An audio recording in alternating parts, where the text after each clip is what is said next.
Viens chez moi, donne ceci, Dieu va faire. Dieu n'a pas besoin de ton argent. Et moi, je te dis même, avec ton argent, va périr.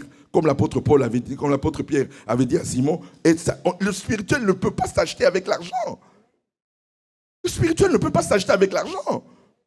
C'est une fausse prospérité que nous avons proclamée à ce peuple. Non, la prospérité ne vient pas par non, la prospérité vient par le travail. Métro Paris Kinshasa.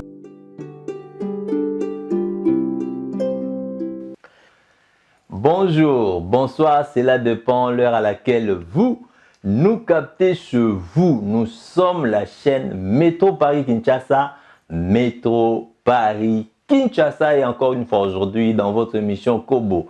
Mingi mingi émission Kobo, mingi mingi koluka kozongi sa moto, akoma moto nasika. Kobo veut dire congolais, Kobo veut dire afro, Kobo veut dire africain noir, Kobo veut dire moto moindo, mais si koto bakisi Kobo veut dire moto nasika. Bandeko, il se passe des choses, sinon encore le torchon brûle ou semble brûler au sein de CFMC, mouvement Oyotikaki Mama Olangi na Papa Olangi na Nina Lobela, combat spirituel, mais mingi mingi nanzela ya Pasteur Paul David Olangi.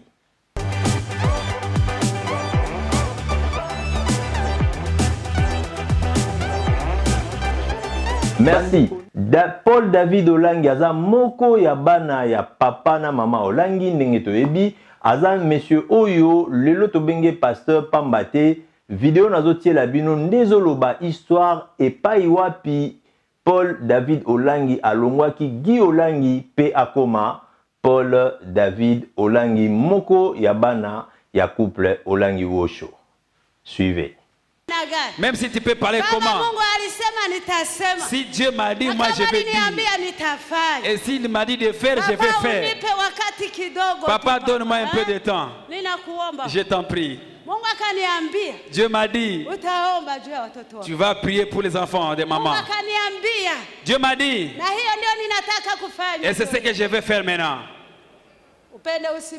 Que tu le veuilles ou pas, que tu acceptes ou non, Dieu m'a parlé. J'appelle les enfants de Maman Olangi, du premier jusqu'au cadet, qu'ils viennent ici devant. Si tu vas crier, tu vas crier. Ses parents ont crié pour vous. Et vous aussi pleurez pour ces enfants. Serve comme tu veux. Au nom de Jésus. Agis selon ta volonté, Seigneur. Car tu es Dieu qui répond. Et tu fais à ton temps. Seigneur, je te remercie. Parce que ces enfants seront tes serviteurs. Et moi, je sais. Il a dit à Moïse, toi, ton temps est fini. Apprends maintenant ce qu'il faut faire à Josué. Il sera tes pieds. Comme toi, tu n'entreras pas dans Canaan, celui-ci fera entrer mon peuple. Car son temps était déjà fini. Ses années étaient déjà écoulées. Aujourd'hui, Dieu dit, il élève quelqu'un parmi dans la famille des mamans et des papas Olangi. C'est celui-là qui se mettra debout. Et Dieu m'a dit que je vais le oindre. Moi, je suis apôtre. Encore pasteur. J'ai reçu l'autorisation d'œuvrer. Ne dis pas, mais d'où vient aussi cette femme? Dieu choisit comme il veut. Dieu m'a dit, tu vas prier pour lui. Viens ici. Viens ici. Viens ici. Viens ici. À genoux.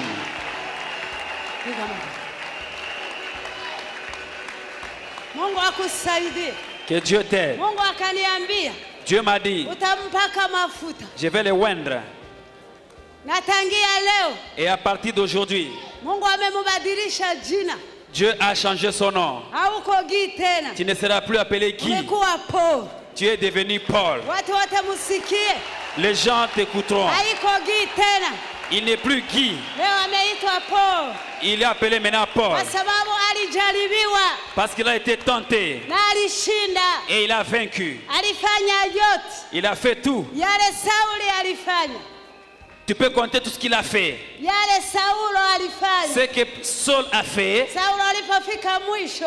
Quand cela est arrivé à la fin. Akamuita. Dieu l'a appelé. Akasema Sauli, Sauli. Il a dit Saul, Saul. Pourquoi me persécutes-tu? Saul s'est agenouillé, s'est incliné devant le Seigneur. Dieu l'a dit détourne-toi. Ne va plus à Damas. Mais va. Et Dieu lui dit aujourd'hui, les choses anciennes sont passées et tout est devenu nouveau. Dieu dit, il t'a établi devant les parents. Il t'a établi devant les parents. Que tu sois les piliers. Écoute-les. Respecte-les. Et c'est alors Dieu te fera. Maman, respectez aussi cet enfant. Ne le prenez plus comme enfant. Mais prenez-le comme un serviteur élevé par Dieu. Dieu dit de ne pas dire quoi que ce soit sur l'enfant. Ne parlez plus de ce qu'il a fait. Parce que Dieu le oint. Et toi, tu ne peux pas l'essuyer. Je vais prier maintenant pour toi. Si tu fais ce que Dieu te demande de faire.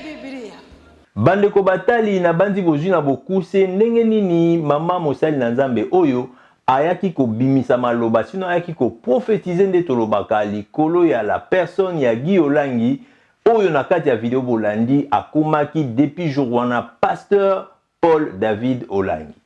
Mais kokamwa na milieu ya masolo ya nkolo na milieu ya lingomba na Nzambe na milieu ya o babengaka église corps de Christ kokamwa que na kati kuna epai wapi ministère ya combat spirituel ezo sunga batu na koyeba délivrance na koyeba ko bundisa milimo mabe na koyeba ko kima mabe na koyeba ko lata o babengi ba défense pour na combat spirituel. Mais ndenge nini kasi na kati kuna ba komi lisusu komona na kati ya milieu sinon ya famille Olangi un de démons. Nde bisika réflexion na biso ya linde bisika tozo komituna. Congolais pona nini tokokaka te ko batela eloko oyo ndeko mosusu atiki. Comment le Congolais a mal, sinon a du mal à comment on va dire ça? Yako oumisa, yako bomba longtemps, sinon yako protéger un héritage. Comment nous avons du mal à ça? Toyebaka ba ki sombe ki yako mwisi, toyebaka ba nzolantima, toyebaka ba Congo ebele ya batu na mbongo, toyebaka ba Congolais ebele ya batu na mbongo, mais lelo so toyebi to luka héritage na bango ekomi pasi. Ceux to bwaki misu na ngambu ya famille ya papa Simon Kimbango lelo kalate ba fêter centenaire na ye, to moni su na kati kuna bandeko misusu koboya mitindo to ba résolution ezomaki na niveau ya collège des anciens ya église. Voilà pourquoi tozo réfléchir ndenge nini Congolais azo kokate ko bomba héritage et où mais là des années. Na poussani muke na mboka biso to fandi to na grand magasin sinon un grand circuit si vous voulez commercial à Komonango et point Leclerc. Édouard Leclerc les asso na 4e sur 5e génération oyo bazo gérer maison wana. Mais moto abandaka ngo arrière kenda. O azo diriger lelo l'un des arrière petit-fils mais ti lelo mouvement ali mouvement ezo ba vitesse kutu ya osakanate. Mais comment l'homme noir, comment les Congolais au kokako bombaté et loko oyo lobi toko benga patrimoine oyo même na moment tozo solo la eza patrimoine. Combat spirituel et bandit na maman Olangi.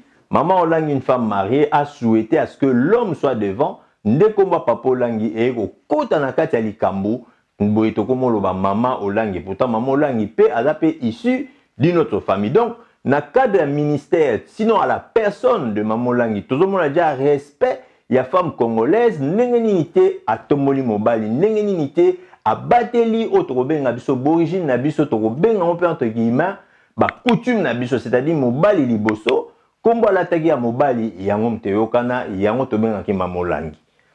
Mais kasi, le quoi tu as kati ya terrain ya makambo nzambe. Boni tu koti sana kati ya confusion du moment que nzambe nde kolokoma spirituel. Donc, soto ke mosika na kati ya déduction na kati ya raisonnement na biso to ya mona ke donc to lo baboye. Ba église nyonso tout ba congolais bazo banda, to bazo démarrer, to baza ko initier, to bazo fonder na kombo Jésus-Christ donc ezala babiloko na bango. Pourquoi biso tozo kende na kati ya réflexion nengwana parce que to moni que si maya batu babanda ali kambu et comme ba kokoso et komi ko bendana et komi boye na boye. Na ba mangomba mususu déjà o ba congolais babanda to komi o remarquer ba musu ba komo zo déjà l'avance ndenge nini ta bana déjà ko préparer déjà mwana na ye ndenge nini ta ko mokotsa déjà mwana de na chorale ndenge nini te déjà ko matisa déjà mwana to komi tu na biso ba congolais biso ba kobo ya sika to komi tu na biso bato na sika to komi tu na o siko ba église o ebima na Congo na terminal na Congo ezaka ya batu ba bandiango to ezalaka vraiment ba biloko nganya nzambe soki ezalaki ezalaka pena ba biloko nkolo mais kasi kolo depuis vidéo na tolakisa bino pona mutu kombo Guy Olangi oyo depuis jour wana maloba nzambe kwei et commissaire Paul Olangi normalement soko landi vidéo on a lisu moko ya chrétien moko assidu na lisu moko ya mutu mo za mo assermenté na makambo nzambe. Cela veut dire que maman oyo tango azokwesa maloba oyo engolakisa que papa na maman Olangi leur mission s'arrêtait là net parce que Dieu n'ayons kota na Bible après au ben na débat belé zanga mutu na makolo noir sur blanc na livre o bato belé ba to benga livre 100 en tout cas nzambe a travaillé na bato belé au pasteur nanga moko Adolphe Yombi na pese mbote bisika ali aloba na biso toujours nzambe a travaillé na bato kaka na CDD na biso na mboka to fandingi koloba contrat à durée déterminée. Apparemment Dieu ne travaille avec des gens que dans un contrat à durée déterminée. Donc nzamba ko banana yo a hôtel ma place on peut za batune belé. Yango eza passe na ba o soko kode na musala nzambe otombo ovimbi no pamba parce que nzamba lobi réserve kutu eza kutu belé. To tanga ba kombo te poto kota na polémique te. Mais sikoyo ndeko wana David Olangi Paul aïe komona que depuis ba lobele message wana mais il est là to mego fouiller to sait ba recherche to tali makamunae to comprendre que malgré vie nae avant pozo banga te ko témoigner vie nae ya kala ya moyibi ya escroc ya ko ya débauché ko bimana basi ya ndumba ba nini na poto awa ye moko pe na kata ba témoignage nazo continuer ko conseiller ba parents oyo batinda bana na poto baye ba pe ko contrôler bana sinon ba continuer ko bondela pona ba vie ya bana na bango parce que poto boyoka bandeko na bino ba ya eza pe opesi mbwa boyi donc okoko beba na minute okoko bunga nzela okoti pe banzela ya salité ya mabe makasi pe koleka ya ba magie na ya ba makambo ebeli mais ndeko wana mama wana kombo nezokima bokola na ona video ye wana ayaki a prononcer maloba asali en cachette te asali yango te pa ya ye de Guy Olangi na moment la ndako benge bongo asali yango na ndako na yete non asali yango na kati église. Donc on va dire ici soto zapenda sérieux na makambo nzambe oyo eza mission ko uta na nkolo pona ndeko kasi ndeko tango azu sikoyo tanga monike moment na ye pende sengi sikoyo bana mosala mission nzamba tindi ndeko azwa tana yake ndaba mangenge ngazu ita oyebi ke nzambe so lobili kambu donc il te donne le moyen de le faire de l'accomplir. Ndeko akenda ba mangenge ya sa ba recherche na ye azindi na mozindo ndeko azwi tana yake ko tanga ke ko yé ko la bandeko allez écouter cette personne vous sentirez que il parle de la part de Dieu. Venu en Europe et là maintenant j'ai commencé ma vie d'escroquerie bancaire à Paris où j'ai commencé à voler dans les banques, je sortais des grands montants, c'était la vie de l'impudicité, de l'alcoolisme et tout ça. Et pendant ce temps-là, ma mère et mon père étaient en train d'évoluer spirituellement et ils grandissaient ici au niveau de Kinshasa et du monde entier. Pour dire aux parents que continuez à servir Dieu. Même si vos enfants sont têtus, continuez à servir Dieu, ne vous découragez pas. Surtout, ne vous découragez pas. N'abandonnez pas la parole parce que ta fille est Oujana ou ton fils est Koulouna, n'abandonne pas. Toi, continue. Le temps de Dieu, c'est le temps de Dieu, ce n'est pas ton temps. quand la prêtrise d'une nation a la révélation de la destinée de sa nation, elle bénit sa nation. Donc le problème de la RDC, ce n'est pas le président de la République. Le problème de la RDC, ce n'est pas les hommes d'affaires. Ce n'est pas tout, non, ce n'est pas ça le problème de la RDC. Le problème de la RDC, c'est l'Église. Tant que l'Église n'a pas la révélation, ou elle ne comprend pas quel est le rôle qu'elle doit jouer, elle ne bénit pas la nation. Tout le blocage de la nation de la RDC, allez chercher le problème où c'est dans l'Église. Ce n'est pas chez les politiques, ce n'est pas dans l'armée, ce n'est pas dans les économistes, chez les économistes ou chez les hommes. Non. Le problème, il est dans l'Église. Sans que nous ayons un sentiment de fanatisme, biso, toza batonasika, toza ngato, tika congolais à comprendre que la réalité, il faut accepter, quel que soit le terrain bozali. Mais qu'est-ce que nous constatons le long de la combat spirituel et comique deux camps, dans le sens que kaka na kati wana ya bana ya famille olangi, bamusu baza contre leur propre frère du fait que voilà, il a initié le mouvement Sika, rendez-vous avec Jésus et bandara 6h à 8h. Pourquoi ça? Parce que na ba culte ya ba dimanche bazo kokate ye au pôle wana batikele espace pour panzape poké na para Seigneur. Mais quand vous senti que la personne a bimisa n'a pas nzambe.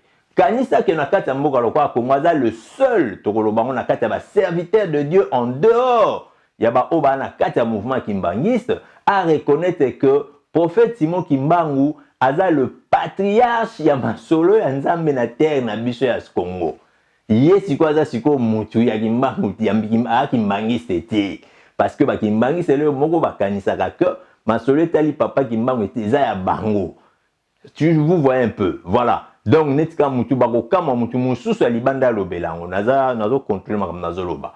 Mais yesiko yo a s'affirmer a organiser ki to chaki na ba émission na biso ba équipe nationale l'aksaki yango yazaki moto oyo a sali publicité pour que batu baya ko yoka ndenge ni azo témoigner le ministère convaincant ya papa Simon Kimbangu. Pour nous comment la humilité en tout cas faut la pousser par l'esprit de Dieu. D'abord Congo wana o pas ba chrétien ba kimbangi c'est pas ba bouddha na ba catholique ba to ba tia école mboka mobimba et pas ba pasteur mususu de toyebi ba ocho finga ba catholique mais ba catholique bazana ba église partout et puis la église tezo lukate za ba esthétique soki ba combien de millions té mais ba tonga partout tina ba fin fond bisika kutunga na yo ndeko na yo ndeko na ngai to komate mais bozoyi bango ke belge déjà na ba newana déjà ba missionnaire ba yaka ba keko tia beglise ko bimana kata ba fin fond ba mboka moko boko ekuta mamwa chapelle moke mundele ya salekaki mundele ya dia opanza sa malamu mais biso o ba pasteur congolais ndenge nini te ebele po batanga wana maloba Paul po batanga komba Simon Kimbangu ba reconnaître que na maloba na ndenge ocholoba que voilà yende mutu nzambe abandaki na ye si vous voulez na kati ya Congo démocratique. Parce qu'aujourd'hui maman, c'est dommage pour les églises de réveil. Tout ce qu'on a critiqué à l'église catholique qui vendait, qu'il fallait acheter pour être pardonné. Maintenant on le retrouve chez nous. Quand maman, tu peux ouvrir toutes tes chaînes de télévision aujourd'hui, il n'y a que de l'argent, tout est achetable.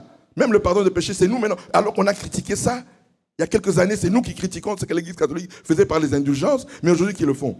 Quand tu ouvres toutes tes chaînes de télévision chrétiennes, viens chez moi, donne ceci, Dieu va faire. Dieu n'a pas besoin de ton argent. Et moi, je te dis même, avec ton argent, va périr. Comme l'apôtre Paul avait dit, comme l'apôtre Pierre avait dit à Simon. Et ça, le spirituel ne peut pas s'acheter avec l'argent.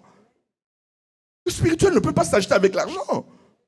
C'est une fausse prospérité que nous avons proclamée à ces peuples. Non, la prospérité ne vient pas par non, la prospérité vient par le travail. La Bible me dit celui qui ne travaille pas ne mange pas. Ne mange pas. Alors aujourd'hui maintenant on pense que c'est la prière. La prière ne rend pas prospère. Dieu bénit le travail de nos mains. Voilà pourquoi moi dans mon programme de 6h à 8h, quand je finis de prêcher, je dis papa kende koluka musala. Va chercher le travail, Dieu t'a déjà exaucé. Maman, le monde entier viendra en RDC. Nous allons régner avec l'adoration.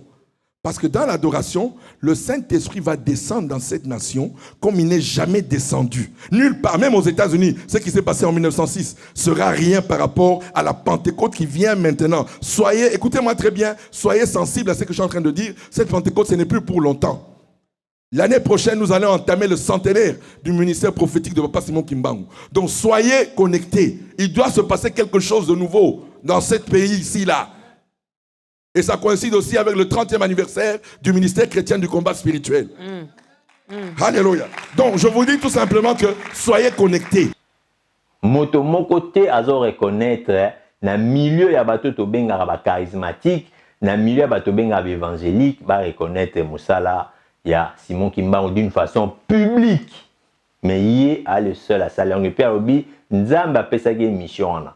Mais tant ngonga na ngoki a saler.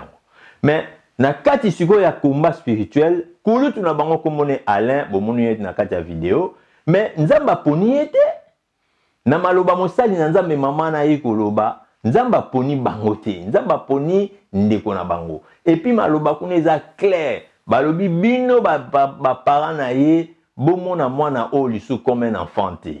Ne voyez plus ce frère comme un enfant, considérez-le comme étant un serviteur de Dieu. Et cette dame-là, cette servante-là, yemutalobi ke banda lelo ndeko oyo a commis pasteur et ndeko oyo église ganga. Or, nzambe nde tohemba ngalo takana se atomboli likolo yelo mbongo yembi tina teza na tina. Do yaki ndozwaka mutu bongo bongo.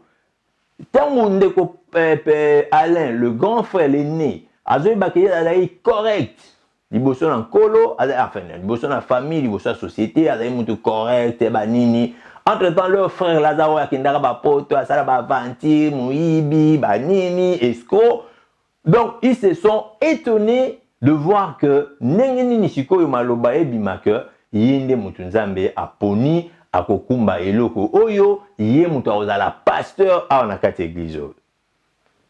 Siko, là, Siko, li kamine comme réalité. Ou ezo comme réalité, Montomoka ngotige l'espace azati.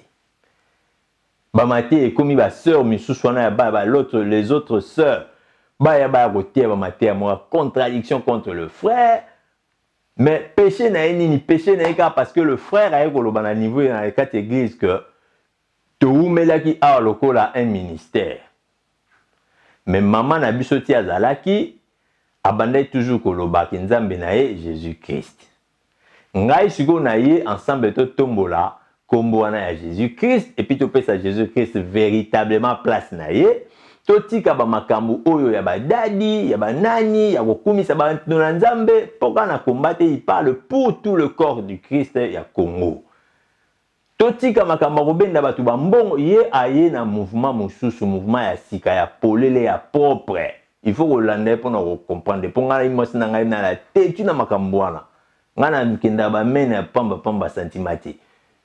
Mais to na José na to landeli to bimisi ba bilo na biso ya la bonne habitude à mettre par to contrôler ma kamba Père Paul te comprendre que vraiment donc ya tindami. Mais pour nani bande ko na bazo bundise yango biso tuni boy. Nani démon bo mekana ko beta na ba piano na bino mekana ko loba ba commentaire selon réflexion na biso ndeko ayeka ka longola église ya maman langi na style to yebela yango ya ministère et comme véritablement une église selon que mission va pesa qui est na vidéo au biso to du kotia et les cas déjà bambula ebeli yangwana péché na yangwana bande ko na l'autre elle, c'est-à-dire les autres frères, les autres sœurs bana ya propre famille ya maman olangi. Vous voyez comment Dieu confond les choses. Arozwaka na kati na bino parce que ba discours ndeko Paul David olangi azolo bana kati ya ministère combat spirituel, si c'était n'importe quel autre pasteur ou n'importe quel autre encadreur de l'église, mais si ba pesa que suspension na nete beli ba congolais ba fonctionnera malgré que za makambo nzambe. Ya mwana batu musu ba bengi so babi est-ce que l'église a moto ça na Congo za ya batu ou beza rapena ya nzambe. So za ya nzambe. Kasi so nzamba kuesi pendant que ba parents devaient prendre fin. So bazaki véritablement batu na nzambe. Banga bazwa bâton ya commandement ba céder na garçon makambo sili ba telo kwa pasteur et puis église comme église parce que déjà mon maman langa benga bano benga ngo eze église té mukwana na masolo na bandeko ba benga biso to lobi ah kutu ye moko fondatrice a benga ngo église té abia eza église té mutu uta na église na yo bongo to kuta na rapoto yo kola ba enseignement ya bitumba l'enseignement à délivrance, tout la kisao bisika ni makamuni a bloqué. C'était ça. Yé moko pe la fondatrice mamola nganda lo ba toujours que ngai moko pe na église na esika na utaka et pas wapi na lia ka communion et pas wapi ba baptiser batu et pas wapi ba balisa batu mais awa bozela makambo wana ti. Maintenant le frère il vient avec la mission donnée par Dieu alingi swa mema makambo na ndenge oyo yonkola zo kumbela e po na nini bazo bundisa e. Eza pasi pe mawa mais ba rejoindre tamba que no tanga livre na yebi ke ba congolais ba comme comment ces derniers temps ba rejoindre tamba que no tanga livre na e Christ crucifié, la faveur absolue pour la République démocratique du Congo, livre écrit et pensé par le frère Paul David Olangi.